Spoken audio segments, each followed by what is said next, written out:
The doors burst open on Seo Junwoo's wedding day, silk, gold, 100 armed men standing guard, and every camera in the room should have caught the bride's smile. Instead, they caught his mother crossing the entire hall, past the woman in white, straight into the arms of a black woman in a red dress nobody invited. The bride froze.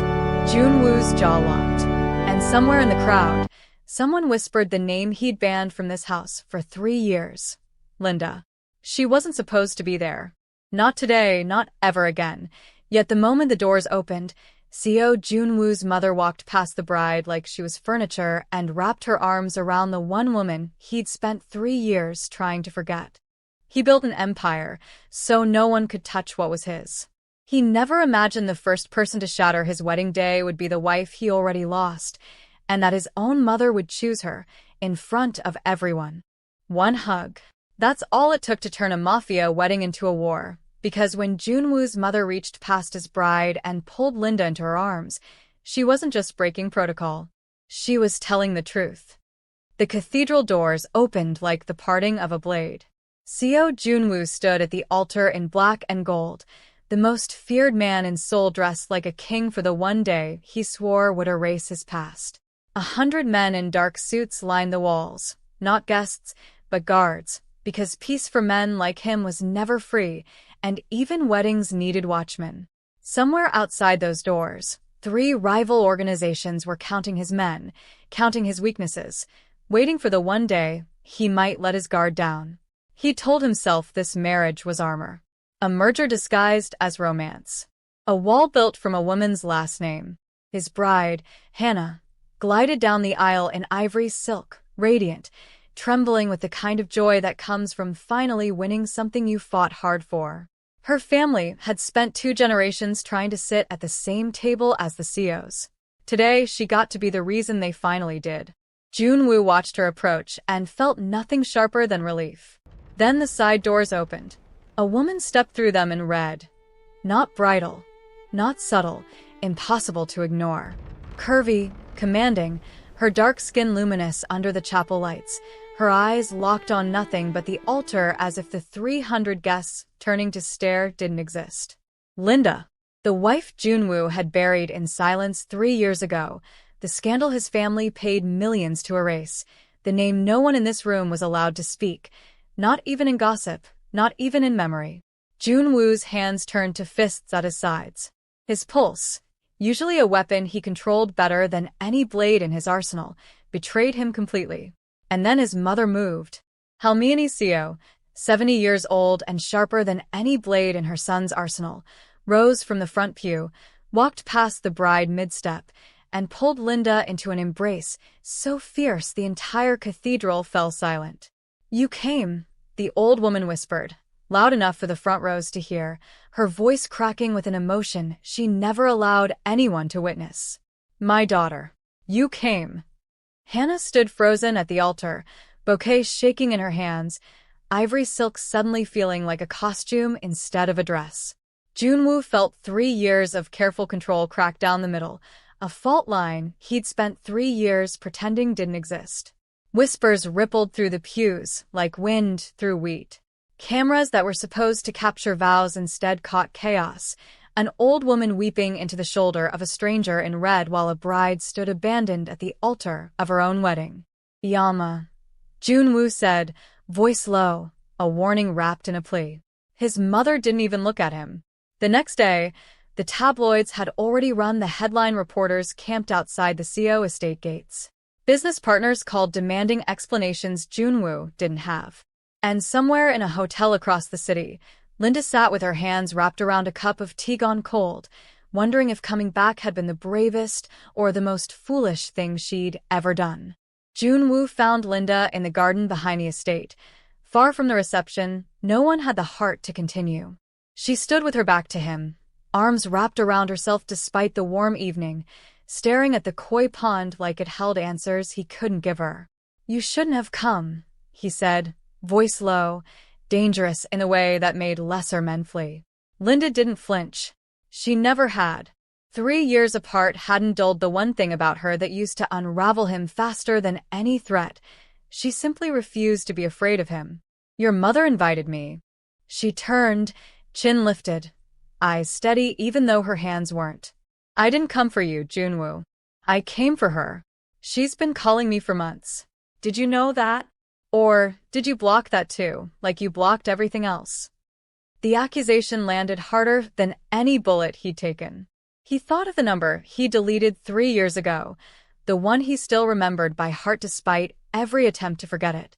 I didn't know, he admitted, and the words cost him more than he expected. I didn't know about a lot of things, it seems. Linda's laugh was short, humorless.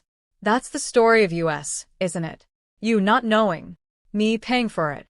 Later that night, he stood outside her hotel door for 11 minutes before he knocked. He counted every one of them, standing in the hallway like a soldier deciding whether a battle was worth the casualties.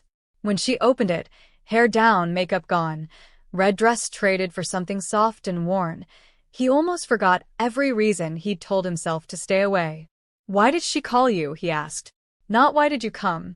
Not why now. Just that. The question that had gnawed at him since the doors opened, since the moment his careful, controlled life had cracked open in front of 300 witnesses. Linda's laugh was hollow, tired in a way that made his chest ache. Because your mother knows the truth, even if you spent 3 years pretending you didn't. What truth? She studied him for a long moment, the silence stretching thin enough to snap. That you never should have let me go. That you didn't fight for me.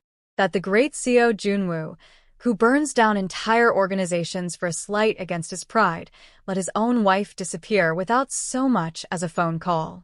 Her voice wavered, just slightly, before she caught it. I waited, for months after the papers were drawn up. I waited for you to call and tell me it was a mistake. You never did. Thought you wanted to leave. I wanted you to fight, she said, and for the first time, her composure slipped enough to show the wound underneath. There's a difference, Junwoo.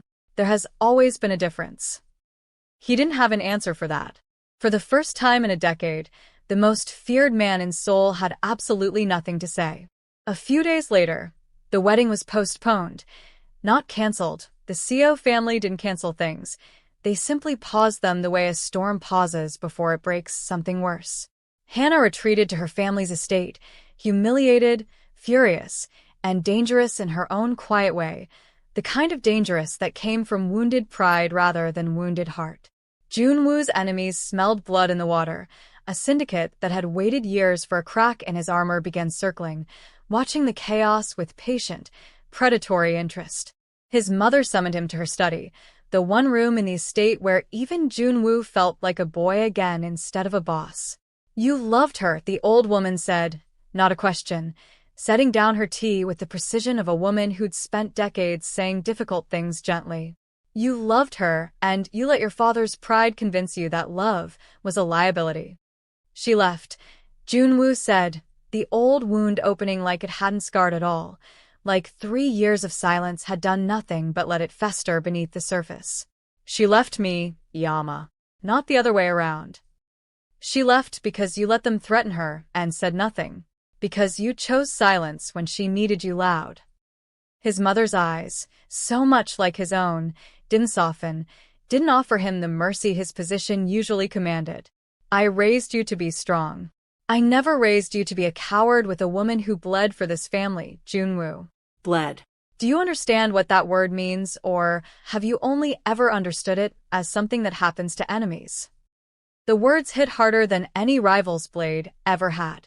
He thought of Linda's face in the garden, the exhaustion behind her eyes, the way she'd flinched, just once, almost imperceptibly, when he'd reached for her hand outside the hotel room. What do you know that I don't? He asked quietly. His mother's expression shifted, something like grief passing behind her eyes. Ask her yourself. It isn't my story to tell twice. The following morning, Junwoo went looking for answers instead of control, which for a man like him was its own kind of revolution. He locked himself in his private office and pulled the old case files his assistant had buried 3 years ago on his father's orders. The threats Linda had received during their marriage, anonymous, escalating, each one detailing exactly how vulnerable a foreign-born wife with no family protection in Seoul truly was. He found the security reports he'd never read. He found the hospital record he hadn't known existed. Linda, admitted alone, no next of kin present, a miscarriage logged in clinical, in different language while Junwoo had been in Macau closing a deal he didn't even remember the details of now. He hadn't known.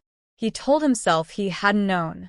But somewhere underneath the empire and the armor, he understood he simply hadn't looked hard enough to know, hadn't asked the right questions, hadn't been present enough in his own marriage to notice his wife disappearing in front of him. Guilt is a slower poison than any his enemies had ever used on him, and it worked through him for hours, alone in that office, until the sun set without his notice. By the end of the week, he requested a meeting with Linda under the guise of family matters, though both of them knew there was nothing businesslike about it.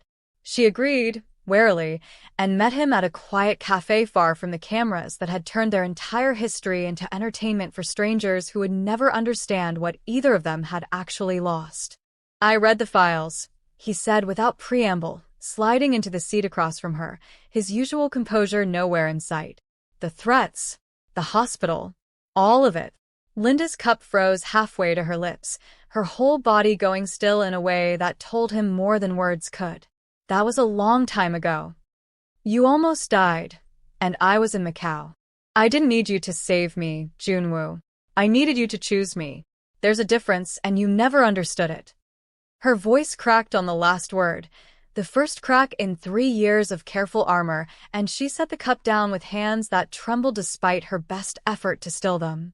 "I lay in that hospital bed alone, and when I called your office, your assistant told me you were unreachable for a business emergency. Do you know what that does to a woman, Junwoo?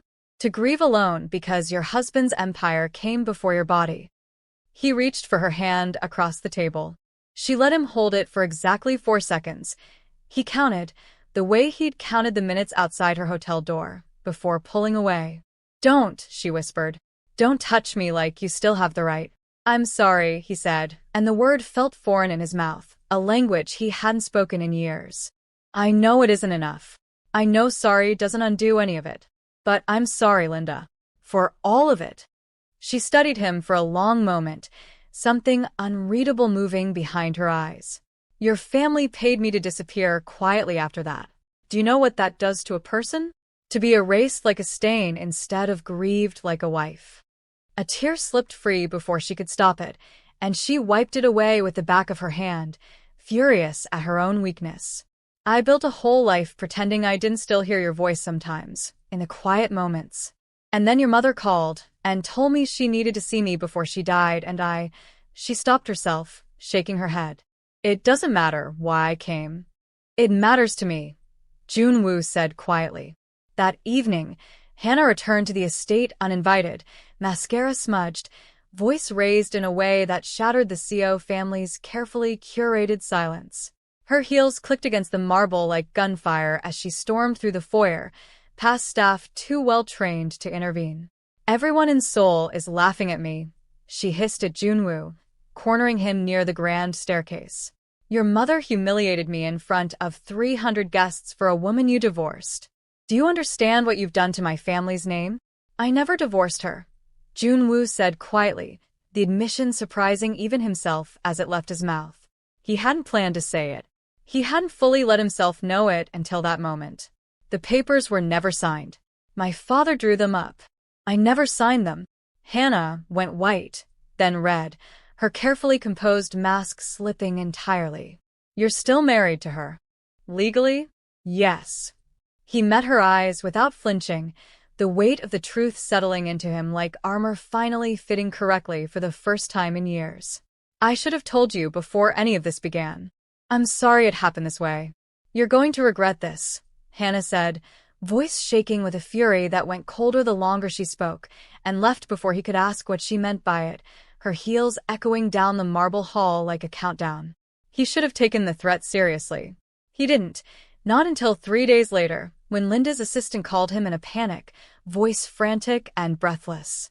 Linda hadn't come home. Her phone was off. Her car was found abandoned near the Harbor District with the driver's door still open. The following night, Junwoo tore through the city with a fury his men hadn't seen since the Syndicate Wars 5 years prior, when a rival organization had made the mistake of attacking a shipment under his personal protection. Every contact, every safe house, every debt owed to him for a decade was called in within hours. His men fanned out across Seoul like a net drawing tight, no district too small, no favor too old to collect. Somewhere in the underbelly of Incheon, a rival organization, Hannah's family, had quiet ties to was holding Linda in a warehouse near the docks, leverage against a wedding that had already fallen apart, a last desperate bid to reclaim the alliance Hannah's family had lost the moment the truth came out. "You know what happens to men who touch what's mine," Junwoo said into the phone, voice a blade wrapped in silk, when the ransom call finally came through his most trusted lieutenant. "I built an empire, so I never have to lose anything again. Test me, and I will burn every port in this city before I let you keep her one more hour. I will unmake everything your family has spent 3 generations building, and I will enjoy every second of it." By midnight, he was standing in that warehouse himself, no negotiators, no hesitation, just a man who'd realized 3 years too late what silence had already cost him. His men breached the perimeter in formation, precise and merciless, clearing every room between him and the woman he refused to lose twice. When he found her, bound to a metal chair in a room that smelled of rust and salt water, defiant even now, refusing to cry even with a gun near her ribs, something inside him that had been armored shut since the divorce papers sat and signed finally broke open completely. "Junwoo," she breathed, disbelief and relief warring across her face. "I'm here," he said, crossing the room in 3 strides, cutting her free with hands that shook for the first time in a decade. "I should have been here 3 years ago. I'm here now." The guard who'd held the gun to her ribs made the mistake of raising it toward Junwoo instead. It was the last mistake he made that night. Linda collapsed into Junwoo's arms the moment her wrists were free, and for the first time since the wedding, neither of them pulled away. He held her the entire way back to the car, one hand pressed against the back of her head as if he could shield her from every threat that had ever touched her simply by refusing to let go. In the days that followed, recovering in the quiet wing of the estate his mother insisted on, Linda watched Junwoo change in ways she almost didn't trust. He canceled meetings to sit by her door, ignoring calls from board members who'd never once heard him say the word later before. He fired the men who'd let Hannah's family get close enough to threaten her, and reorganized his entire security structure within 72 hours. He brought her the ginger tea she used to drink when she was pregnant 3 years ago, in a hospital room he never walked into, a memory neither of them said out loud, but both of them carried like a scar they'd learned to live around. "You don't have to keep doing this," she told him one evening, voice softer than her armor usually allowed, watching him fuss over the exact temperature of the tea like it was a matter of national security. "I know," he said, setting the cup down beside her with a care that looked almost foreign on a man capable of ordering a warehouse cleared in under 10 minutes. "I want to." "Why now?" she asked, the question she'd been circling for days finally surfacing. "Why does it take a kidnapping and a wedding disaster for you to become this version of yourself? Where was this man 3 years ago?" Junwoo sat on the edge of the bed, close enough that she could have reached for him, far enough that he wouldn't presume she wanted to. "He was there," he said quietly, "buried under a version of strength my father taught me, the kind that mistakes silence for control and control for love. I thought protecting you meant keeping the danger far from your sight. I didn't understand that it meant showing up in the danger with you, not building walls to keep you from seeing it while you faced it alone." Linda's eyes glistened, but she said nothing, turning her face toward the window instead. A few nights later, a storm rolled over Seoul, rattling the windows of the estate, thunder cracking loud enough to shake the old wing's glass panes. Linda found herself standing in the doorway of his study without remembering the decision to walk there, drawn by something she couldn't name and wasn't ready to admit. He looked up from his papers, and whatever he saw in her face made him rise from his desk without a word, crossing the room in the low light. "I was so angry at you," she whispered, arms wrapped around herself, the storm outside mirroring something building inside her chest. "For so long. I still am some days." I don't know how to hold both things at once, the anger and this. Be angry, he said, closing the distance between them until there was nowhere left for either of them to retreat. Just don't leave again. Be angry here, with me, where I can see it and answer for it. Don't disappear into silence the way I did. The kiss that followed wasn't gentle.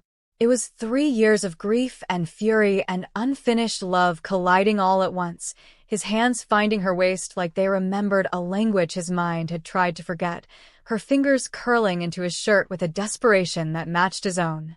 When he pulled back to search her face for permission, breathless, uncertain in a way that suited him strangely well, she answered by pulling him back in. What followed was not shown in detail, only felt. The storm outside the window raging on while, inside, two people who'd spent years pretending not to need each other finally stopped pretending. There was warmth and closeness, and the particular quiet that comes after two hearts stop guarding themselves against each other, if only for one night. There was his voice, low and unsteady, saying her name like a vow. There was her breath catching, her walls finally, fully down. When the storm outside finally quieted toward dawn, so did everything between them, settling into something neither of them had words for yet. The next morning, sunlight fell across the room in soft gold bars, and Linda woke wrapped in his arms for the first time in 3 years, and immediately felt the old fear crawl back in, cold and familiar despite the warmth surrounding her. He's going to regret this. He's going to send me away again, gentler this time, but away all the same. That's what happened last time. Closeness, then silence, then absence. She slipped out before he woke, dressing quietly, hands shaking as she packed the small bag she'd never fully unpacked. Some part of her always braced for exactly this, a fast exit, before he could be the one to leave first. By noon, Junwoo found the bed empty and felt something close to panic, an emotion an empire builder wasn't supposed to know, wasn't trained to survive. He tore through the estate, questioning staff with a sharpness that sent 2 junior guards scrambling, before finally tracking her to the small apartment she'd kept since the divorce that never legally happened. He found her there, packing a bag with hands that wouldn't stop shaking, tears she refused to acknowledge slipping down her face. Running again, he said from the doorway, not accusing, just tired in a way she'd never heard from him, the exhaustion of a man who'd finally understood what he stood to lose and found himself losing it anyway. Protecting myself, she shot back, not turning around, folding a sweater with more force than the task required. You think one storm and one warehouse rescue erases 3 years of you choosing silence over me? One good night doesn't undo everything, Junwoo. No, he said, stepping closer, refusing to let her flinch away this time, refusing to let the door close between them the way it had 100 times in their marriage. I think it's a start. I think I've spent 3 years being feared by everyone in this city and terrified of exactly one woman, because loving you means I could lose everything, and I already lost you once believing that not choosing was safer than choosing wrong. He took her face in his hands, gentle in a way his enemies would never believe possible, thumbs brushing away tears she hadn't meant to let fall. I'm choosing you, Linda. Loud. In front of my mother, my board, the tabloids, and every syndicate in Seoul. I don't care who's watching anymore. I don't care what it costs. I've spent my entire life being afraid of losing power. I only just learned what it feels like to be afraid of losing you, and it is a fear unlike anything I have ever known. Her bag slipped from her fingers, hitting the floor with a soft, final thud. If you leave again, she said, voice barely above a whisper. If this is another moment of courage that fades the second real danger comes back. It won't, he said. I swear it on my mother's life. I swear it on the child we lost, and the ones I hope we still get the chance to have. I am done being silent, Linda. I am done letting fear disguise itself as strength. She searched his face for a long moment, looking for the lie, the old patterns, the silence dressed up as devotion. She didn't find it. What she found instead was a man who had finally, fully, stopped hiding. Okay, she whispered, and stepped into his arms. That same week, Hannah's family, exposed by their ties to the kidnapping through evidence Junwoo's men uncovered in the warehouse raid, quietly withdrew from Seoul society altogether. The engagement dissolved without ceremony or apology, their name quietly erased from every guest list and business ledger that mattered. Junwoo's mother, for her part, greeted the news with nothing more than a satisfied nod over her morning tea. "I told you," she said to her son, watching Linda laugh with the household staff in the garden below. "She was always the daughter I wanted. From the very first day you brought her to this house, nervous and proud and refusing to bow to anyone's expectations of who she should be. I knew then." "You never told me that," Junwoo said. "You never asked," his mother replied, sipping her tea with the particular satisfaction of a woman who had waited 3 years to be right. In the weeks that followed, Junwoo did exactly what he promised, loudly. He called a press conference, unprecedented for a man who had built his empire on silence and shadows, and stood in front of cameras to confirm what half of Seoul already suspected. His marriage to Linda had never legally ended, and he intended to make sure the world knew it, publicly, permanently, without apology. Board members who questioned the wisdom of such transparency found themselves quickly reminded whose name was on the company. Old family friends who whispered about appropriate choices for a man in his position found their whispers meant nothing against the wall of his certainty. He rebuilt trust the way he rebuilt everything else in his life, methodically, relentlessly, refusing to let a single day pass without proving, in some small way, that the silence was over. He showed up to her doctor's appointments. He learned her coffee order, without being told twice. He stood beside her at galas and business dinners, hand resting at the small of her back not as a display of ownership but as a quiet, constant reassurance. "I am here. I see you. I am not going anywhere." Linda, for her part, allowed herself slowly, carefully to believe it. The fear didn't vanish overnight. Some mornings she still woke expecting an empty bed, still felt her chest tighten at the sound of his phone ringing during dinner, a reflex built from years of watching business swallow their marriage whole. But every time, he answered those fears not with words but with presence, showing up exactly when it mattered, choosing her in the small, unglamorous moments that never made headlines, but meant everythings. A month later, standing in the same cathedral, under the same gold light, Junwoo waited at the altar again, but this time there was no bride in ivory walking toward a marriage built on convenience and alliance. This time, Linda walked the aisle in a red dress because she told him white never suited her anyway, and she was done pretending to be anything other than exactly who she was, and his mother stood at the front pew crying openly, unashamed, finally whole. The same cathedral that had witnessed chaos a month prior now held only certainty. The same guards who had once lined the walls for protection stood instead as witnesses, some of them openly wiping their eyes, hardened men undone by the sight of their boss finally, fully happy. "You once told me love was a liability," Junwoo said during his vows, voice unsteady for a man who never let his voice shake, who had negotiated with armed men without so much as a flinch.